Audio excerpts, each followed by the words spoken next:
We're on the record, Your Honor. All right, we're on the record in the matter of Church v. Johnson, case D 20-615-515C. May I have your appearances, please? Good morning, Your Honor. Richard Schoenfeld from Chesnoff and Schoenfeld. Bar number is 6815, appearing along with Jessica Church, present in court. Okay. And Good morning, Your Honor. Lori and Cole, bar number 11912. On behalf of Mr. Johnson, Mr. Johnson's on his way to log in. He made a mistake this morning and thought the hearing was later. So I'm willing to waive his appearance until he can log in. I think it'll be about 5 or 10 minutes since we're examining the other party right now. Also, I don't know if I recently said this. I think I mentioned it when we were talking about this date.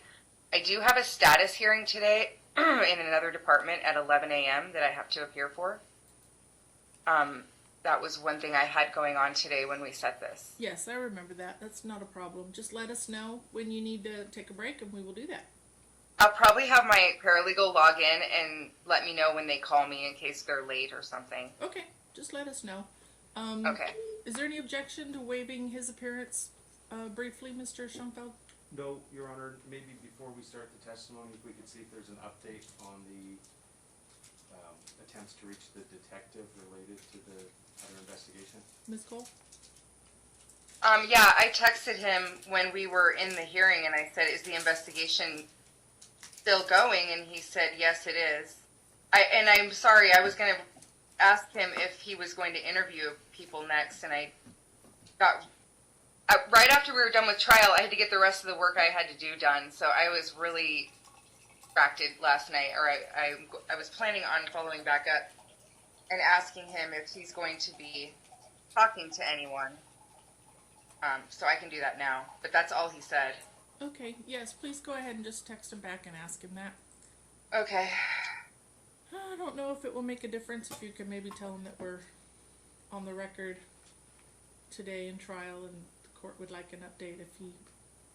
Right. I actually said that yesterday. I said the court was asking for an update. Okay. And obviously something I think that would be relevant is whether or not there are in fact suspects, whether Ms. Church is a suspect, whether Mr. Hansen's a suspect. I asked him that last time. I asked him that, and he said, yes. He said they were persons of interest. That's the same thing, isn't it? I think it's a level lower than suspect. Okay. Oh, yeah. I don't know that they've said it. They've never used the word suspect when they've talked to me about it. Okay. And I haven't talked to him a lot. I've talked to him a couple of times. And when I've talked to him, he mentioned the words person of interest. Okay. I believe Mr. Creel, when he was here for a hearing, I think he said, or maybe it was you, Ms. Cole, that he had indicated that Ms. Church and Mr. Henson are the only persons of interest. Is that your understanding, or has that changed, or do you have any information? I haven't asked specifically lately. I remember somebody saying that. It was Mr. Creel that said that, Your Honor. Okay, I thought so. All right. Well, right. I mean, from what I've been told, from the impression that I've gotten when I've talked to him, is that they are not aware of anyone else that they think would have any interest in hurting Mr. Johnson. So I think there's no other people out there that they are aware of. I think the distinction I draw, and I'm not necessarily saying that this is the law, but in my mind, the difference between person of interest and suspect is person of interest. You're going through a contentious custody battle and one of the parties got harmed, you're probably automatically a person of interest. I mean, logic would dictate that, whereas suspect, perhaps you would actually need some evidence. Okay. And again, I don't know that's the legal distinction, but it kind of seems logical. And that's why I really do think we should, if possible, get some more information on the status of the investigation. Yeah. Is that not anything you're able to do on your end? If I get the detective's information, I can certainly try. I don't even know who the detective is or the event number. If Ms. Cole wants to share that with I can give him Yeah, and I just would add one more comment, I guess. The other, I guess, link that would be similar to the parties in this case is, I know the person. It was not a First of all, it was not a robbery. Somebody who was, laying in wait outside of his residence and then shot him when he left. So, person, it was on a motorcycle, which I know that the plaintiff's partner rides motorcycles, and people in his area that hang out in his shop, a lot of them ride motorcycles. And he also had the same build as partner. That I know those two things to be true. That's the only other, besides it being a contentious custody case, besides he already had brandished a weapon towards my client, those were the other connections that were similar. But I don't know anything else besides that. Okay. I know there were no cameras leaving the apartment, so that's why I think it's been more difficult for them. A lot of apartments have cameras everywhere. The cameras they didn't have a camera across the parking lot in that particular complex. So it's been a lot more difficult, is what he told me when I spoke to him the first time. Okay. Because they were lacking in available surveillance. And then when the options, a week later or so, her car windows all got broken in outside of options, and she's very close to the same apartments where Mr. Johnson was living, and their cameras were also broken at that time. I was hoping to follow up to see if anything was related to the incident, and he was unable to verify that from the parking lot incident because it was a little bit he told me it was very frustrating because those cameras were also not working. Okay. So, Your Honor, the concern I have is that the court hasn't seen, nor have I, a single piece of evidence. Correct. Obviously, when someone files for a temporary protective order on an emergency basis, the court may lower the threshold in terms of establishing that the allegations occurred or that there's probable cause or whatever the standard would be for issuing a protective order. But here we are several months later, and we have absolutely nothing, not a single police report, not an event number. Yep. We don't even have evidence that we're taking, and I'm not suggesting that he's fabricating this, but we're taking Mr. Johnson's word that he was in fact shot. We have nothing, zero. True. And we're 2 months into this, and that troubles me because it was that allegation that caused the court in the protective order context to remove the in-person supervised visitation, and my client hasn't had that in months now, and to not have anything additional in the last 2 months, obviously at the conclusion of today, I am going to be moving to reinstate at least the supervised visitation at Donna's house because the defendant has presented absolutely nothing at this point in time to support the continued need for a protective order and the denial of supervised in-person contact visitation. Yes, at the end of yesterday I said that. Yeah. My client hasn't even testified yet. It's happened after the entire evidence was put in. He is going to be on the stand. He can tell the court exactly what happened. And if the court wants me to submit his medical records under seal, I will.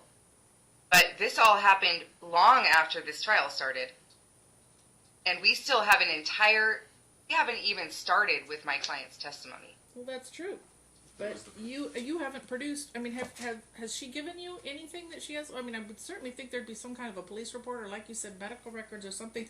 But he's absolutely right. So far, all we have is your statements. And as an officer of the court, I do not dispute it whatsoever. But I certainly am not comfortable with holding a child from her mother based on, like he said, no evidence whatsoever. I have no evidence other than your word, which carries a lot of weight, of course, but there's no evidence of it. So I am very concerned about it.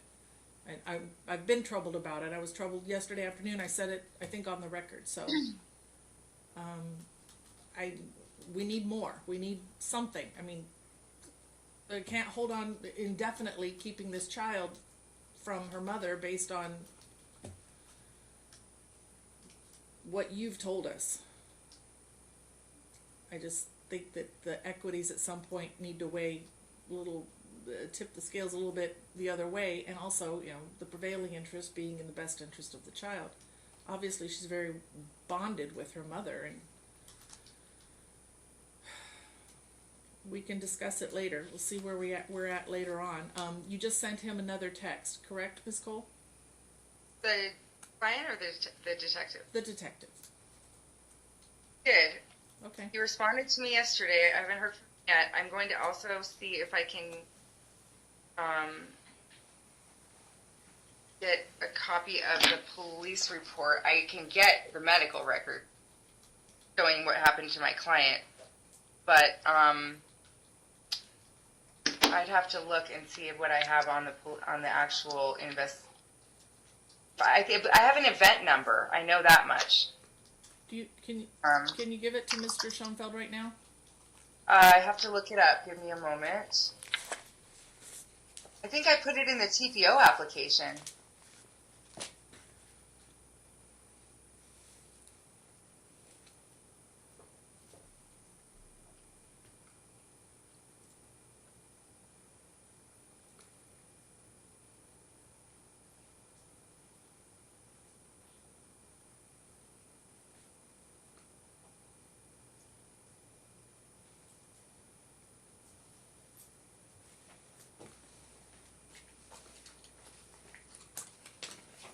Yeah, it's in the TPO application. I can read it on the record, but I think you have that application in your files, Richard? I can pull it up. Go ahead and read it on the record. Okay. LLV, so that's L as in Larry, L as in Larry, V as in Victor, 211100004. Do you have the name of the detective? Yes, his name is Kenny. Last name Kenny. I don't know his first name. Is that with an EY or just a Y? I don't know. Okay. I guessed when I wrote it down.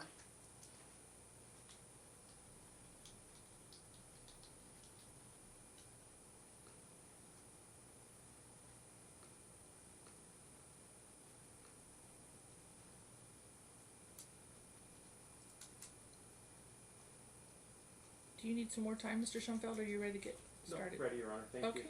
All right. Let's go ahead and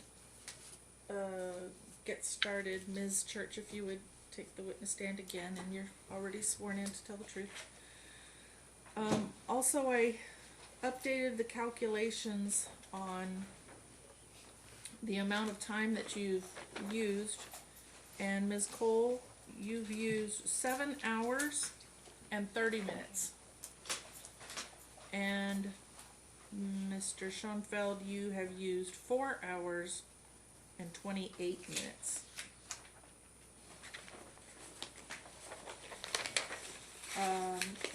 Is it too much to hope that we'd be done today?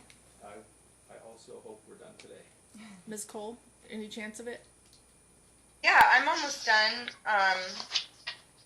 Just depends on how long my client takes, but I'm gonna I really want to be done today. Me too. Yeah. All right, so go ahead. All right, so we're almost done with the CPS records, but if you can just open that book for me, and I'm on Exhibit W. I'm sorry, I was just saying I hadn't been sworn in yet. You sworn in while you were standing there? No, I didn't. You never. Yesterday. We didn't swear in this morning. No, we Well, I didn't. guess we didn't. Uh-uh. I wrote it down because I guess I was thinking it. All right. Well, thank you very much. We'll go ahead and swear you in. I appreciate that. Raise your right hand, please. You do solemnly swear the testimony you are about to give in this action shall be the truth, the whole truth, and nothing but the truth. So help you God. I did. Thank you. All right. Thank you for that, Ms. Church. Uh-huh. All right. Also, for the record, this is the continued cross-exam of plaintiff by Ms. Cole. Go ahead, Ms. Cole. Right. So I'm on Exhibit W. I'm reading the Nevada initial assessment from it's a January, the January call where you started with the UMC exam. So that's, page I'm on is 724. So again, this is the conclusion of the investigation where they write up the detailed report.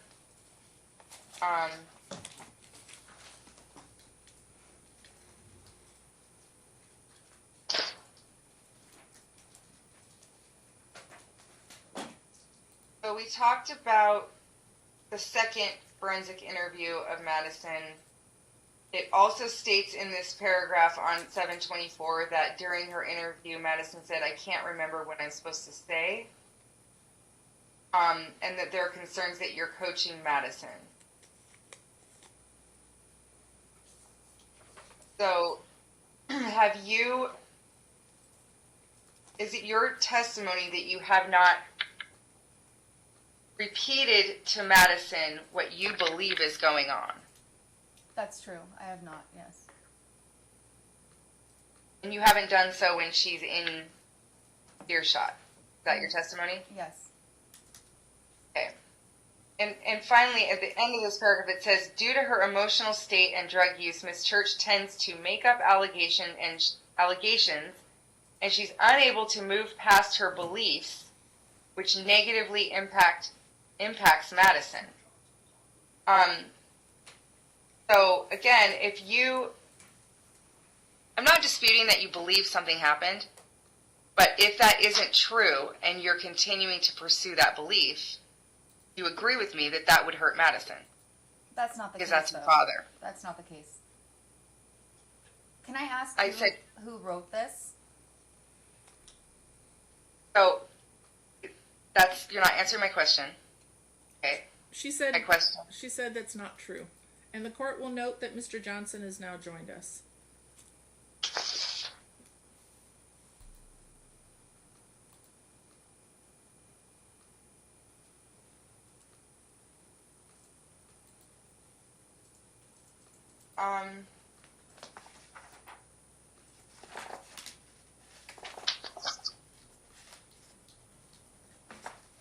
And are you aware, and I'm looking at 728, that during the interview, Madison even said, "My mom makes me lie." Yes, I'm aware. And you're disputing that you have put any ideas in this child's head. Well, I had no contact with her for weeks before her interview, so the fact that that's the first thing she says when she goes into an interview, it's obvious to me that she was told to say that right before she went in. Well, I mean, we don't have that information. We don't know if that's the first thing she said.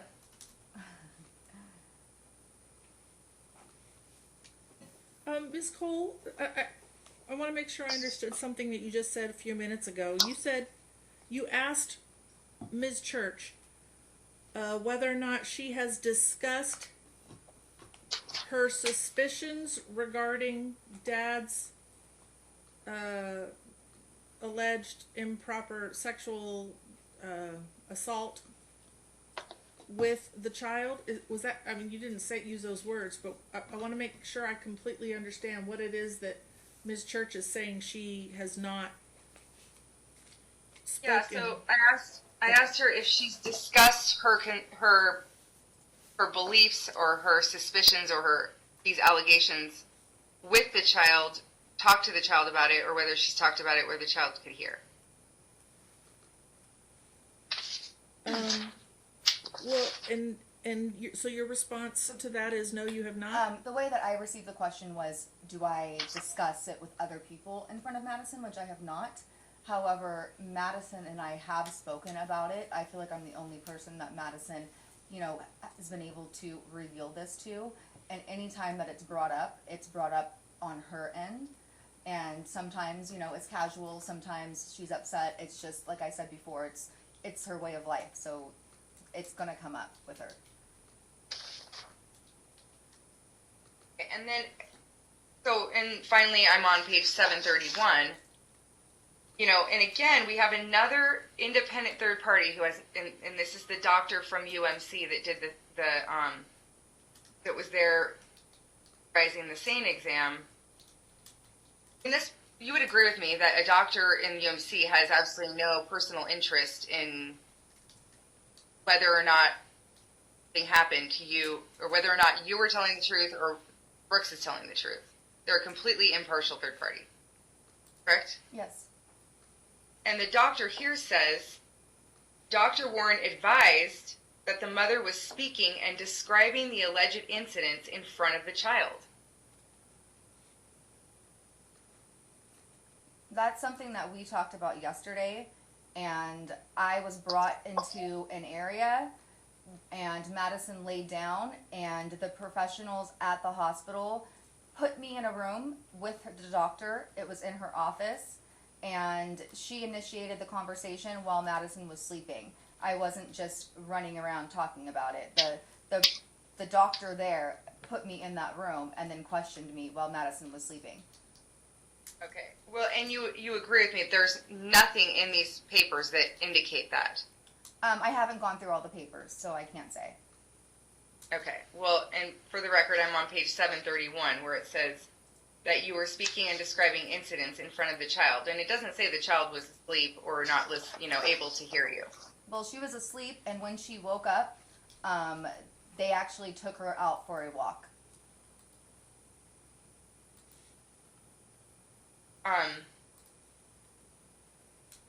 And then you'd also agree with me that if she was being regularly abused, it would be likely that the school she goes to would have heard something about this. No, and I think, I'm sorry to cut you off. No, I think you asked me that yesterday, and I do not believe that because, like I said, Madison is extremely scared of the repercussions. Okay. So I Googled Brooks's partner last night, and nothing even close to what you said was what came up. Well, I did take screenshots of the Google results, and I gave them to CPS. Okay. All right. So do you remember when you went to options after the hearing was in December, and they did a mental health assessment on you that was issued on January 10th, Yes. where they recommended you get an evaluation? Who recommended I get an evaluation? The social worker that did your mental health, your intake. No, I don't recall that. Okay, so have you been able to review all the options information that's come in through the case? I don't have access to that. Right, but have you been able to review it at your attorney's office? No, I have not. Talk to him about it over the phone or someone at his staff? No. You were not aware that back in your first intake you were recommended to do an evaluation? No. When you were ordered to do the psych evaluation back in January, why did you not, you had 4 months to set that up. Why did you not call anyone until April? Well, that's not true that I didn't call anyone until April. And initially, when you had picked the different doctors for us to choose from, there was a specific cutoff date that we were trying to get them to have the evaluation finished by. And all of the doctors that you had recommended could not get it done in time. So that's not the same. That was not this. I'm not talking about that. I'm talking about when we determined that was not possible. We came to court, and Richard and I both represented that we had discussed doing a mutual evaluation. That was from the last order way back in December. Yes. When we came in January, we said that we were unable to get it done by the March trial. And at that hearing, the judge said that you were to get it done by May. Yes. And that's what I'm talking about, not about I'm the one that called back in December. I've actually called as well. I'm sorry. And I've emailed them. I've gone in physically to one of the offices as well. Which and, one? The person that you had originally called. What's Who? his name, Richard? I can't remember. So you went to someone's office. Whose office did you go to? Remember when you said that there was someone that could get my my evaluation done by a certain time. It was the person that you had recommended the first time. And when I went in, she actually said that she had to interview Brooks as well, and that it may take up to a year for them to complete the psych evaluation. Okay. Even though she's the same one that told me she could do it in 2 months? It was the same office, yes. Okay, so you went into one, and when was this? It was months ago. I can get the exact date. I don't know it off the top of my head. And then what else did you do to try to get this evaluation done? I contacted all the people that you had recommended. And finally, after correspondence for about a month with Dr. Sunshine, I got an appointment. Okay, but you didn't even have, when we went to court in April, you hadn't even called them yet. You didn't even your update was that you didn't start contacting anyone. That's not true. I got actually an evaluation on my own from a different psychiatrist to try to, ease the stress of you guys wanting to get some kind of evaluation done. I'm in no way trying to avoid an evaluation. I'm actually looking forward to it. Okay. I appreciate you saying that. I'm trying to understand why you didn't even start reaching out to these. It was very clear from the court's order that you had to pick someone from the list that I had given your attorney And back in December. And you hadn't even gone through and contacted them by our first day of trial in April. That's not true. Okay, well, that's what was represented the first day of trial. Yeah. That you were going to reach out and call them. Mm-hmm. And then you didn't even have a communication with Dr. Collins until a few weeks ago. That's not true either. Okay, so you're going to get an evaluation. Your first intake with her is in July. Yes.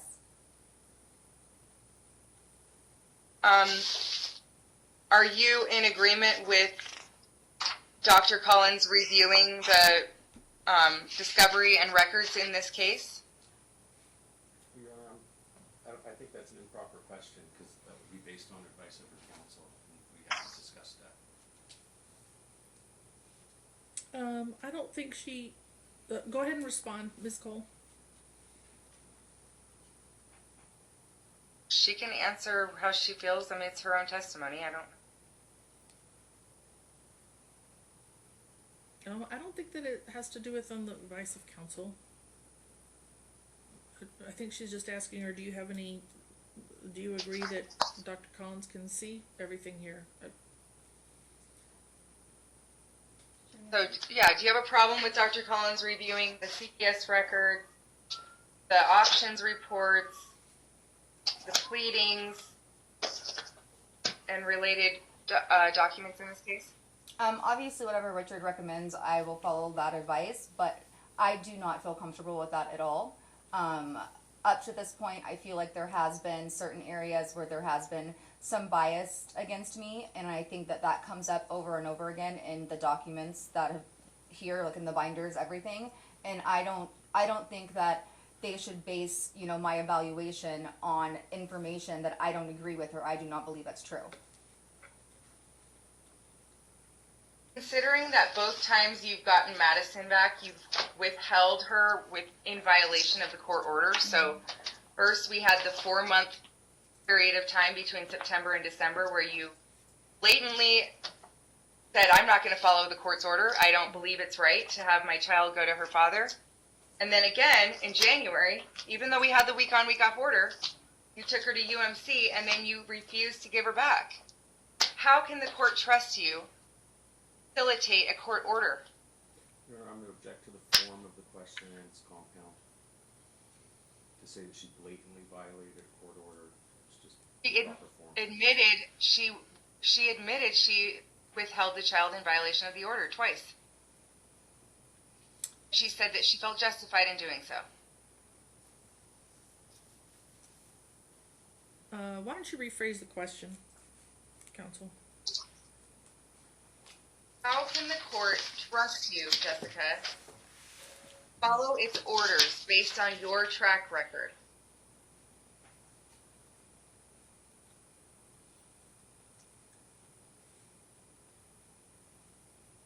well, I desperately want to see my child. I desperately want to hug her and hold her and, I want to have a relationship with her again. And I do not agree with, a lot of the things that have been going on. And I realize that it's very hard to prove that someone is doing this, to a child or another person. I didn't realize how difficult it was to prove. Madison has made it very clear to me what's going on, so I do stand by my decisions to take her to the hospital because I feel like I would fail her as a mother if I had not, taken her to seek help when she was asking for it. Okay, However, the question was, yes. how can the court trust you Yes. to follow court orders? So, however, if I had Madison back and we were doing week on, week off, I would strictly follow, the orders of the court because I desperately want to have that relationship with my child. But you've already said you will do anything and everything to protect your child, regardless of the consequences, no matter what anybody says. You said that repeatedly. To a certain extent, yes. I feel like everything that has happened so far, it's almost like nothing can save her, in my opinion. Like, she's no therapist, no Fisher, nothing. And I'm realizing that I almost feel like no matter what I do, it's going to be difficult to prove what's happening to her. But I want so badly to have a relationship with my child that I would be willing to follow the exact court orders because I can't risk not having my child again. Like, she just means too much to me for me to have any chance of not being able to have her. I don't have a relationship with her right now, and it's been very difficult. But I would absolutely follow the court orders, absolutely. I understand the concern because in last year when you were told by your attorney you needed to give the child back and you were told by CPS that the investigation was over, you said you didn't care. You're not going to follow court orders because you didn't believe that your daughter was safe. I think we can move on. She's said what she Okay. said. Let's move on. All right. I want to try and narrow the focus a little bit more today than we did yesterday. You talked a little. You talked about an allegation that your boyfriend's tires were slashed. Do you deny being involved in slashing Brooks's tires? Absolutely. I have no knowledge of any type of crime against Brooks Johnson. Absolutely. Do you deny being involved in slashing his girlfriend Cody's tires? Absolutely. I definitely am not involved in any way with that. That's ridiculous. It's a little ironic that after your tires were slashed, his were. Your Honor, I'm to object. That's argumentative. That is argumentative. Can we move on? Okay. Have you called CPS since the January report? I called last Friday. Is that the only time? Since January, actually, I called on Friday, and I called after Madison had that goose egg on her forehead at Donna's house. That the last time? I can't, those are the two that I remember right now off the top of my head, yeah. When the court told you that you did not complete the options program, why didn't you go back? Well, first of all, there's a no contact order between Brooks and I now that he has the restraining order. And options is literally 1,000, yards away from his apartment building. I have to drive right past it. When you're going down Cheyenne, you have the parking lot turn in for his apartments. And then, about 50 yards up, you have the options turn in. And I've already come into problems in the past with me going to the testing facility and Mr. Johnson standing on the street taking photos and then pretending that, that he's being stalked and harassed, which was not the case at all. And he still hasn't produced any video of that or photo. But and combined with the fact that I felt like I was being slighted there. I just felt like it wasn't worth going because out of fear of the no contact order or whatever it's called, the restraining order, it didn't make sense to keep going there. So what you're telling me is that it's basically Brooks's fault that you're not doing your program. No, that's not what I said. I said that unfortunately Options is located 1,000 feet away from Brooks's apartment building. I can see his apartment see his apartment building. I can see, like, it's literally right there. Like, it's so close. It's very, very, very close. And according to, the restraining order, I can't be there. And I wasn't going to risk it. Okay, so the fact that Brooks lives near the Options facility is why you're not doing your program. And there is a restraining order. The restraining order wasn't put in place until after the shooting in March. Yeah. And you stopped going to Options. When was it, Council? It was December? February. No, Okay. it was right when the shooting happened is when I stopped going. I don't think so. I'm pretty sure it was. I don't think so, because the first 2 days of trial were March 7th and March 8th, and Mr. Johnson was shot on, what was it, March 14th, or when was it?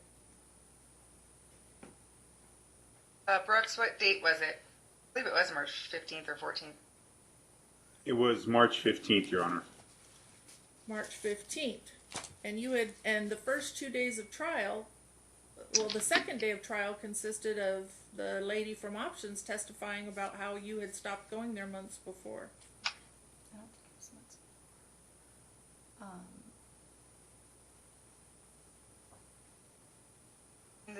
And the TPO wasn't even in place until the 30th of March. Oh no, hang on. The 18th of March. But I don't think you were served that day. I think you were served a few days later.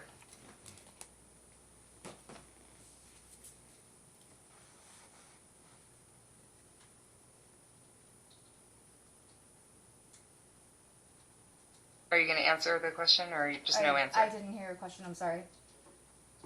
Well, the court made the point that you didn't even have a TPO on you for the first more than half of March, and you still didn't go back I to remember continue your program.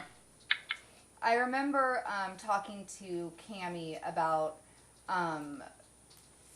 the length of time that I was supposed to have the patch, and I know that I was recommended to go there for a certain amount of time, and I was under the impression, I remember talking to her about this, that the program was ending, that there wasn't a program. I was just on, I think you guys had a 3-month or 4-month trial period. I feel like they, for whatever reason, their test is faulty. I don't know if it's intentional or not, but I don't agree with, their results.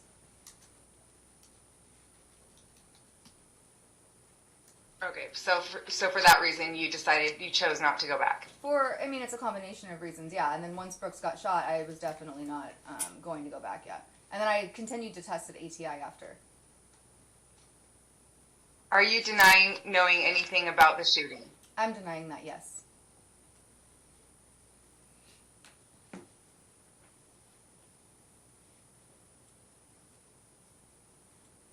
Ask the witness. May I just have a moment?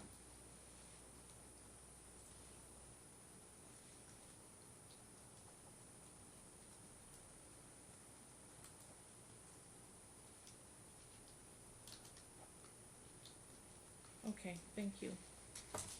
Mr. Schoenfeld. Thank you, Your Honor. Your Honor, I'd like to start by playing videos, and then I have a thumb drive that I will ultimately provide to the clerk with the ones that are admitted into evidence. Okay. I also have a number of videos, but because of the last minute, I don't know how the court wants me to get them to the court. I guess I can drop them into FC evidence later. How would you like us to handle that? I have no idea. I don't get involved in all that technology stuff. I have no idea what I'm supposed to do or what you're supposed to do. Nobody's explained it to me. All I know is it's just supposed to happen, and I'm not involved. Sorry. Okay. Wish I had a better Okay. answer. Do you know, Ray? She has videos on a thumb drive that she can drop off so they can go into to the vault later on to keep continuity with Madam Clerk's. That would be the best thing she can do. Okay. So if you have a thumb drive with whatever videos are going to be admitted. Okay, and I want to say something really quick about this. There's two videos from this exact same visit, and I would ask that they're played in the right order. What visit? What do you? I don't know what This these are. This is May 5th. I've watched all the videos, by the way. There's a May 5th video. One of them is longer than the other one. Longer one is first in time. Okay, I think that Mr. Played in order. Schoenfeld. I mean, I personally I prefer things chronologically, but I think he can present them however he wants. Yeah, it has. I'm going to object as to lack of foundation. There's no context to this video unless you watch the first one. I'm pretty sure yesterday Ms. Cole said that this was automatically admissible and that the court should watch all 30. I and that understand. She's I objecting to it on foundation. I'm asking that the video be played in order of time. There is a single video that was broken up into two parts. Okay? This is You May can't 2nd. understand what's happening in this video unless you watch the first one. You gave me both of them. I know you have the first one. Miss Cole, he said that he's playing a video from May 2nd. Whichever. I know the video. It's May 2nd then. There's two parts to it. Because I have no idea what she's referring to. I don't know what you're talking I have about. no problem if you want to play the videos in the order that you deem appropriate, because they are what they are. Yeah, you have two of them. You're in your drop, and they're the same day. It just got cut off. One got cut off, and they called back. So the first one is You're talking about May 5th, and I've got them titled Talking Parents and Talking Parents 2.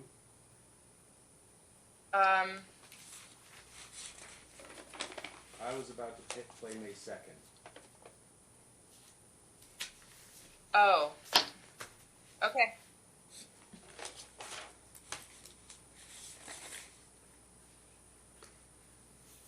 Okay, Ms. Church, up on the screen, do you see a still shot of what is a video? Yes. Is that from the Talking Parents app? Yes. Did you download that? Yes, sir. Do you recognize that to be the beginning of a video where you started interacting with Madison as a result of the court-ordered video visits? I do. Your Honor, I'm going to move to admit. I guess I have to give it a number.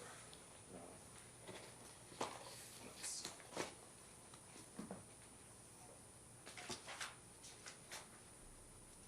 I will call it 16A.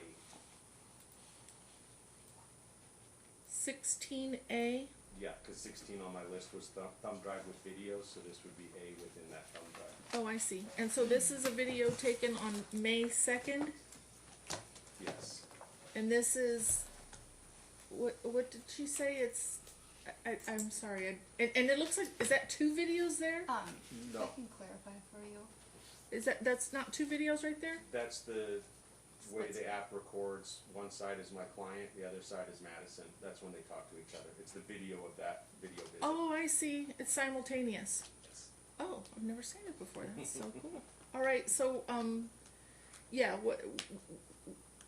yeah, can you give me some foundation on what was happening here? It looks like there's a Sure, squirrel running across somebody's chest.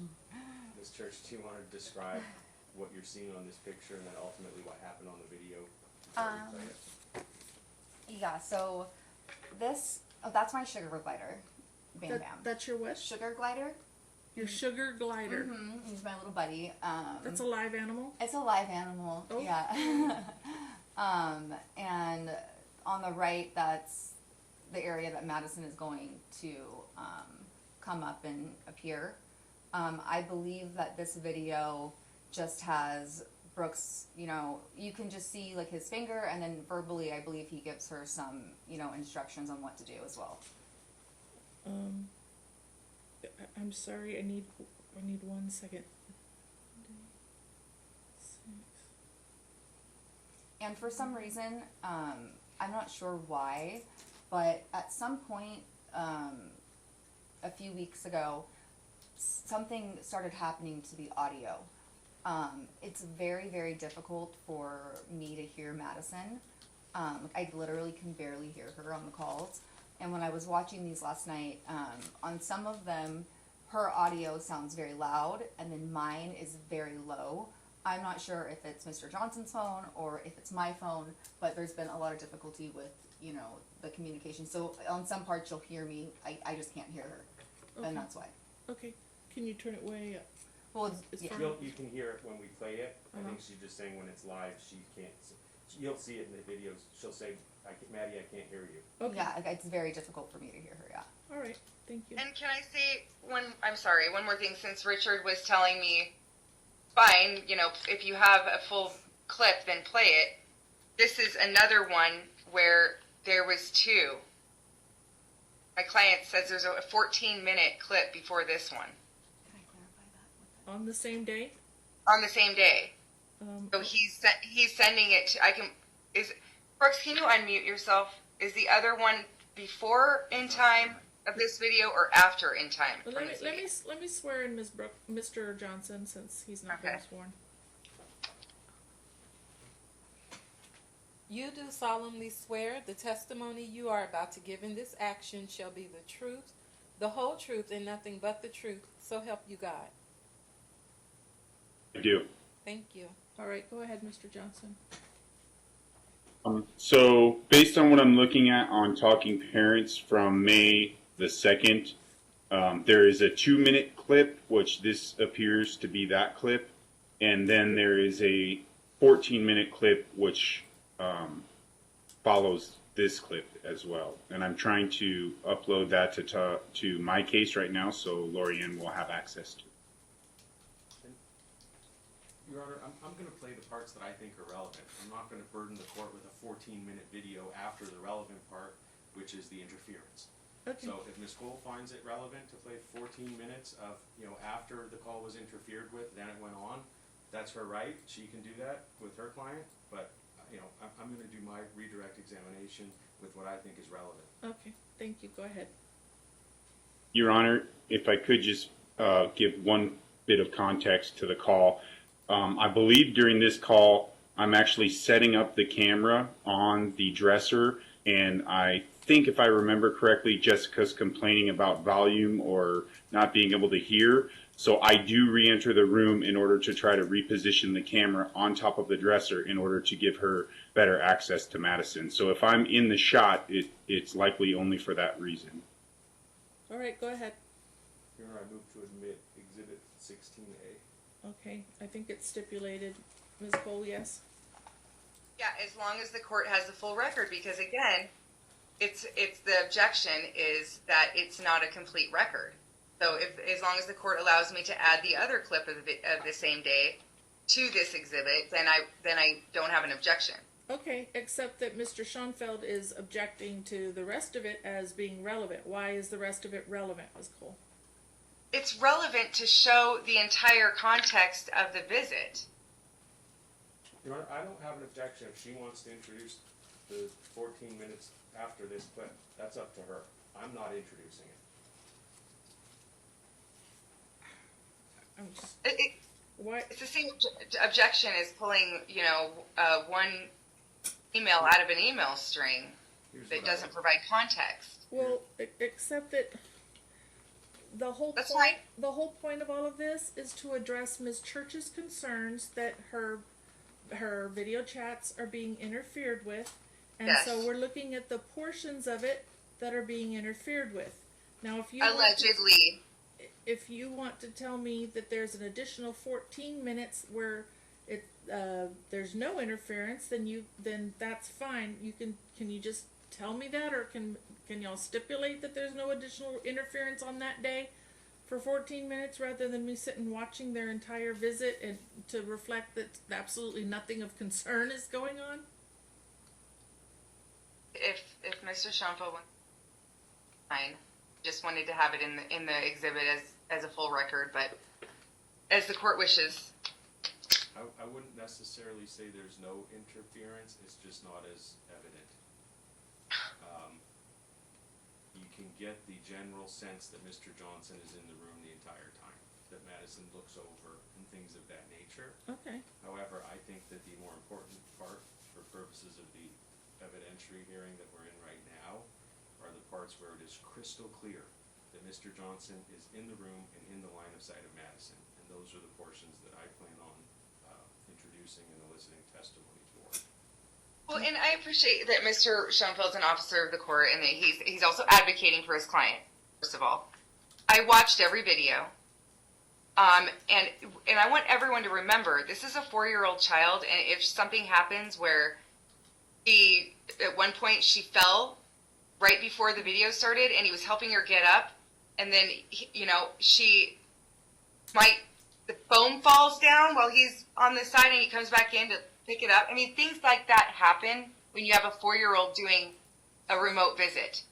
To just say that he can never be in the video in any case is unreasonable when he's just coming in for a moment to help her fix the camera view or something. So I just want to keep that in mind. We're not talking about a 12-year-old that can hold the video properly the entire time and never needs any assistance. So with that in mind, I did not see anything that was anything outside of the video. The phone fell and he came and picked it back up, or, Okay. she said. Thank Oh. you. Push play, Thank you. please. Is it is it admitted? What? Is the exhibit admitted? Oh, yes, it's admitted. Thank you. Do I guess I have to unmute my microphone maybe? Let me see this one.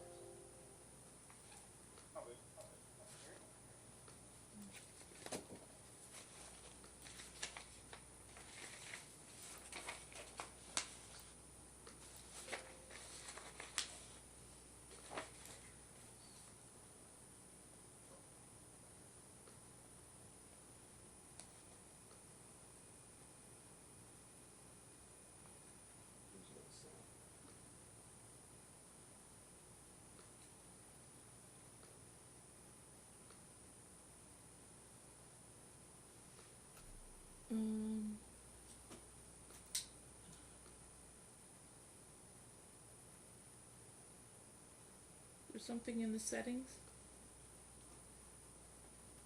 That's what I'm trying to figure out how to get this sound.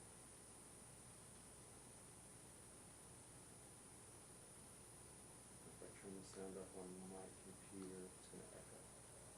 Can you call IT so we're not wasting time?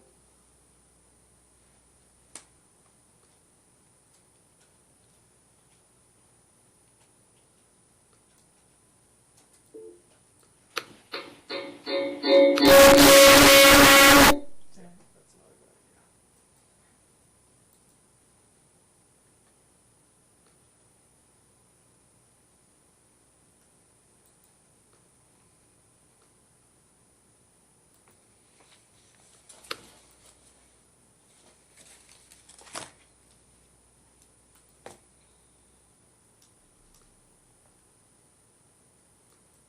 Hey, Ken, this is Ray down here, Pharmacy 422.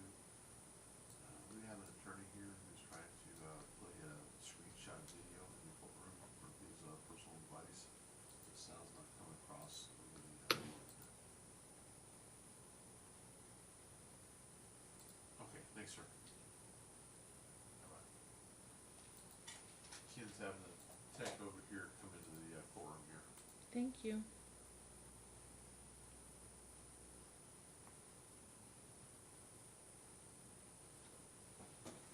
Let me try to share a video clip with audience.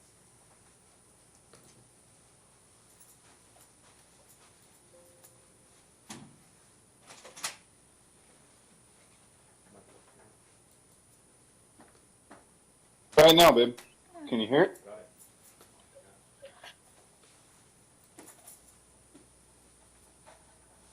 proceed, Your Honor? Yeah, you're gonna start it over? Yeah. Oh, good, thank you. Should be good. Try it now, babe. Can you hear it? How do I get rid of that box at the top? Hi! What are you doing? Did you tell my piggy toes? Huh? Did you tell my piggy toes? The camera is like the wrong way. It's sideways. It's hard to see you, and I can't hear you, so come closer.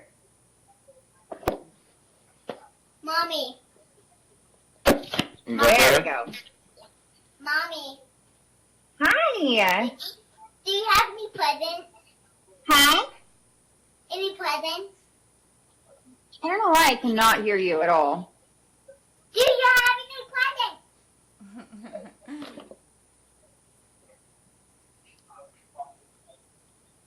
presents? Try now. Test it. Testing. Do you have more presents? Do you have more presents, Mom? Mommy, Hi, baby. I can't hear you. I don't know why. Mommy, do you have more presents? I literally cannot hear you. Okay, tell her we'll try to call it back. Should I call? Should? Can you turn the camera the other way, Brooks? So it's...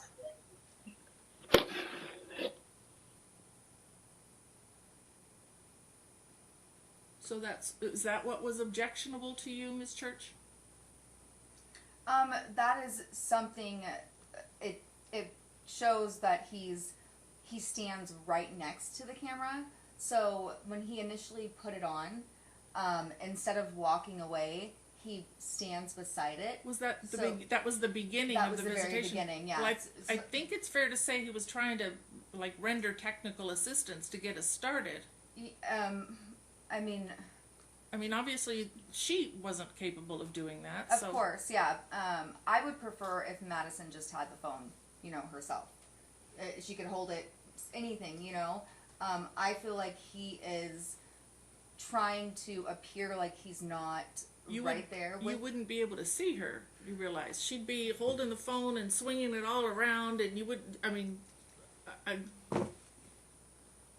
We can have her hold it, but I think she might drop it and run out of the room, and Maybe that wasn't a good representation. Yeah, no, there's more. I think it's collective, Your Honor. All right, And- okay. And the camera is generally sitting on a table, Okay, but I'll show more videos where. all right.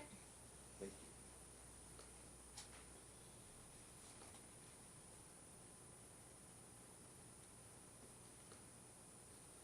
Ms. Church, I'm gonna, up on the screen, do you see the May 5, 2022 Talking Parents? Is it up there? Not yet.